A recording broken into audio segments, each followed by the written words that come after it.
سب سے پہلے تمام حاضرین مجلس کو، اس جشن کے شرکت کرنے والوں کو مبارکباد پیش کرتا ہوں۔ خداوند متعال بار بار ہمیں یہ تمام عیدیں منانا نصیب فرمائے۔ آج آپ لوگوں نے عید زہرا کے عنوان سے جشن رکھا ہے اور آئندہ آنے والے دنوں میں عید میلاد النبی ہوگا۔ عید زہرا یا عید شجاع ان عیدوں میں سے ہے، بلکہ دو عیدیں ایسی ہیں جس کو کوئی بھی منافق نہیں منائے گا۔ فرماتے ہیں معصوم کہ عیدیں سب منا لیتے ہیں لوگ، عید میلاد النبی بھی لوگ منا لیتے ہیں، عید الفطر، عید الاضحیٰ سب مسلمان مناتے ہیں، لیکن کہا کہ دو عیدیں ایسی ہیں جس کو کوئی منافق کبھی بھی نہیں منائے گا، ایک عید غدیر، دوسری عید زہرا۔ عید غدیر کو جس کے پاس ایمان ہوگا، ولایت ہوگی، وہی منائے گا کیونکہ عید ولایت ہے۔ عید زہرا کیونکہ عید شجاع ہے، اس لیے صرف اس کو مومن ہی منائے گا۔ تو بہرحال مناسبتیں بہت زیادہ ہیں اس عید کے اوپر، کیونکہ ایک تو 12ویں امام کی تاج پوشی ہے، عید غدیر پہلے امام کی تاج پوشی ہے،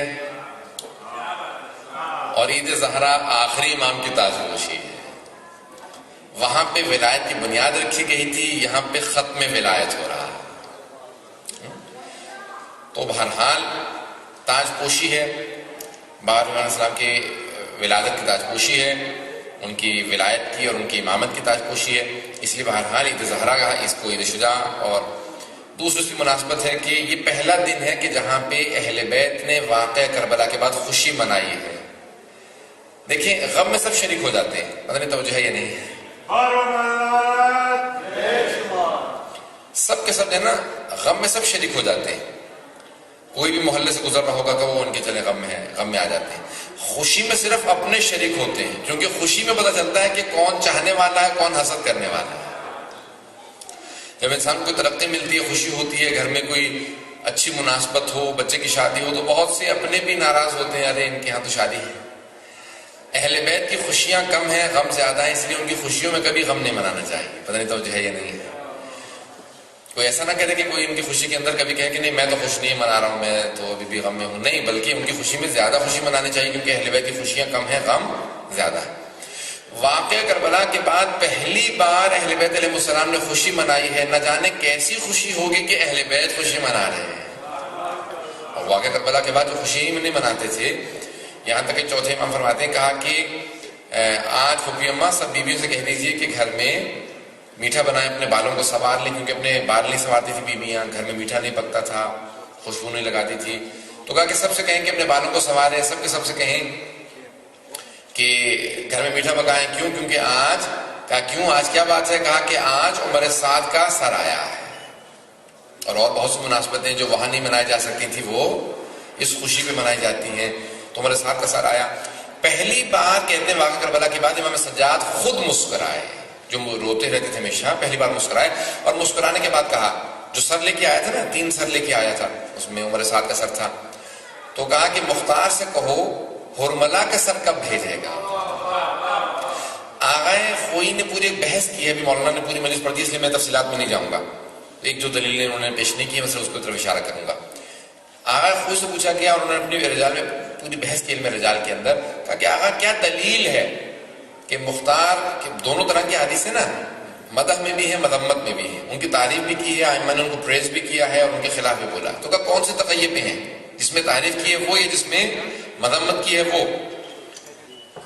تقیہ پہ محمول ہے نا، کوئی ایک تقیہ پہ ہے، یہ پوری سلسلہ وارہ حدیث ہے، یہ بھی حدیث ہے، تو کہا کون سی؟ کہا کہ دیکھو یہ بات یاد رکھو کہ امام معصوم چونکہ معصوم ہے، اگر وہ راضی نہ ہو کسی کام پہ تو انکریجمنٹ جائز نہیں ہے۔ نہیں میں سمجھا سکا، کسی غلط کام پہ حوصلہ افزائی کرنا جائز نہیں ہے امام معصوم کے لیے، حتیٰ امام معصوم کے کسی مومن کے لیے بھی تقیہ میں بھی کسی غلط کام پہ انکریجمنٹ جائز نہیں ہے۔ اب امام سجاد کہہ رہے ہیں مختار سے کہو ہرملا کا سر کب بھیجے گا، یہ حوصلہ افزائی کر کے بتا رہے ہیں کہ نہیں میں اس فعل پہ راضی ہوں، یہ حوصلہ افزائی ہے، یہ انکریجمنٹ ہے، یہ انکریجمنٹ بتا رہی ہے کہ امام راضی تھے کیا؟ ہاں، مختار سے کہو کہ کب سر بھیجے گا، اس کا مطلب ہے راضی ہیں، تبھی تو کہہ رہے ہیں، انکریج کر رہے ہیں۔ پھر آخری دلیل جو آپ نے دی ہے اس میں ایک دلیل پیش کی ہے، کہا کہ انسان کی زندگی میں انسان تعریف کر سکتا ہے تقیتاً، لیکن اس کے مرنے کے بعد تقیداً تعریف نہیں کی جاتی. جب حضرت مختار کی شہادت ہو گئی تھی تو امام سجاد سے پوچھا گیا کہ مولا مختار کی شہادت ہو گئی. امام نے کہا رحم اللہ مختار، خدا رحمت نازل کرے مختار پہ، اس کی وجہ سے ہماری بیویوں نے اپنے بال سنوارے تھے. اس نے بنی ہاشم کی مستورات کو خوشی منانے کی موقع مہلت فراہم کی تھی. خدا رحمت نازل کرے مختار پہ. کہا یہ مرنے کے بعد جو دعا کی جاتی ہے یہ صرف اس کے لیے کی جاتی ہے جس سے انسان راضی ہوتا ہے، کسی غلط آدمی کے لیے کبھی دعا نہیں کرتا. دعائیں یہ جملات امام کے، اور بہت سی دلیل پیش کر سکتا ہوں. تو یہ 3 مناسبتیں ہو گئی. ان سب کی توجہ ہے تب میرے ساتھ کہ پہلی مناسبت تو تاج پوشی ہے 12ویں امام السلام کی.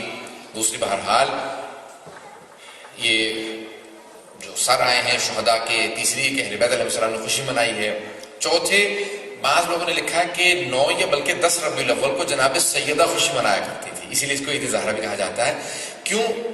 واقعی کربلا سے پہلے کہ آپ فرماتی تھی کہ 10 ربیع الاول کو شاید حدیث میں ملتا ہے جناب رسول خدا کی جناب خدیجہ الکبریٰ سے شادی ہوئی تھی. تو اس کو بھی یہاں پہ لا کے منایا جاتا ہے کہ 9 ربیع الاول کی بی بی 9 یا 10 ربیع الاول کو خوشی مناتی تھی. کہ کہتی تھی کہ آج کا پوچھا بی بی آج کیا بات ہے، خوشی کیوں منا رہی ہیں آپ گھر میں میٹھا بنا ہوا؟ کہا کہ آج میرے بابا کی میری مادر گرامی سے شادی ہوئی تھی، تو اس شادی کی وجہ سے میں خوشی منا رہی ہوں.